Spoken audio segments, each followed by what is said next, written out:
నేను నీకు అసలు ఇంత కూడా గ్రేట్ అనిపించలేదు కదా, ఇంత కూడా. ఊరు నుంచి వచ్చినప్పుడు నువ్వు ఎలా ఉన్నావు తెలుసా? బావా, ఈ హోర్డింగ్ చూశాను, చాలా బాగుంది. నీ కళ్ళలో ఎంత ఆశ్చర్యం తెలుసా? అప్పుడు బావంటే నీకు ఎంత గ్రేట్, బావంటే నీకు అక్కడ అక్కడ ఆకాశంలో ఉండేవాడు. నీ కళ్ళలో ఎప్పుడు అదే ఫీలింగ్ చూడాలనుకున్నాను, ఎప్పుడు బావంటే నీకు గ్రేట్ అని అనిపించాలనుకున్నాను. నువ్వు ఊరు వెళ్తానంటే నేను ఎందుకు ఆపానో తెలుసా? ఆ ఆశ్చర్యమైన కళ్ళు నా నుంచి ఎక్కడ దూరం అయిపోతాయో అని భయపడ్డాను. కానీ నువ్వేం చేసావు? నువ్వు ఫస్ట్ వచ్చావు, నన్ను ఈక్వల్ చేస్తావు. నేను నీకెక్కడ గ్రేట్ కాకుండా అయిపోతానని భయపడ్డాను. అందుకే నేను చీట్ చేసి చదివాను.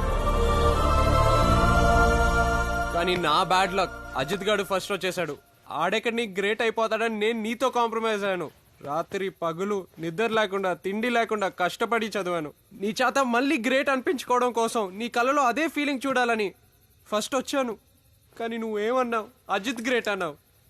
పోయింది, మొత్తం పోయింది. దేనికోసం కష్టపడ్డానో అంతా పోయింది. తట్టుకోలేకపోయాను, కోపం వచ్చింది, బయటికి పొమ్మన్నాను.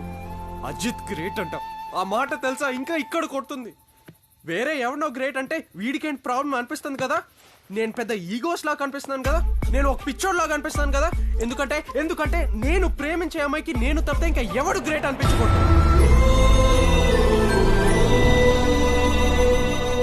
అవును Mahalakshmi, I love you Mahalakshmi. నువ్వంటే నాకు ప్రాణం, నువ్వంటే నాకు పిచ్చి.